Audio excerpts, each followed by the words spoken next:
I'm Elias Cepeda, and I'm here with UFC Tonight co-host Kenny Florian at Dynamics MMA in West LA, and we're talking UFC 185 today, specifically UFC lightweight champion Anthony Pettis. Pettis is known as Showtime. He's a flashy guy. He goes for finishes. He gets finishes most of the time, but he sets these up, Kenny says, with a lot of basics, and that is body work, working the body so that the head will follow, the finish will come. Can you talk a little bit about that? Absolutely. You know, Anthony Pettis, they call him Showtime, but he's able to do the flashy moves because his fundamentals are so good, or so solid. And he's a great example of using basic techniques, but he doesn't allow you to predict when those techniques are coming. And he'll take two techniques. For example, the body kick and the high kick. Now, he loves switching up his stances. He loves to confuse and cause havoc in the octagon. And what he does is, if my opponent, Elias, for example, is standing righty, Anthony Pettis has the luxury of switching his stances. He can go righty or he can go lefty. And many times, if you're righty, he'll go southpaw. If you're a southpaw, he'll go righty. Why? Because he loves to attack the body. Now, number one, on the actual kick itself, he throws it more of a kind of snapping style kick. There's a lot of power involved, but he sacrifices a little bit of power to get the speed.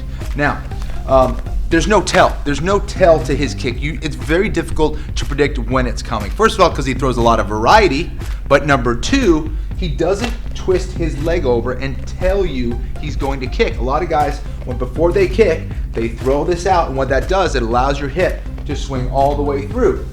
Now, it's great because you can get a lot of power because your hip will rotate through. However, he doesn't want to do that. He's going to sacrifice a little bit of that power for speed. So he keeps his foot pointing at the opponent. And he wants to keep this foot on the outside, just on the outside of that foot.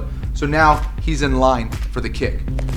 He'll go high, boom, and he wants you to kind of block high. He wants you to protect that head. Now, what's that doing is now opening up the whole side of the body, the rib cage, okay? And he'll throw it again. He'll go up high, boom. Really wants you to believe that he's trying to attack that head and he's trying to really take it off.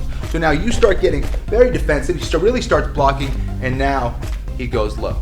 And he may be 30 seconds later, maybe 10 seconds later, he just wants to mix it up. He's imprinting a pattern in your head to respond, and then he's gonna mix it up. And the great thing about this is the setup is very much the same, except he's changing the levels at which he attacks. So, I've been kicking up high. Now I know that he is aggressively blocking.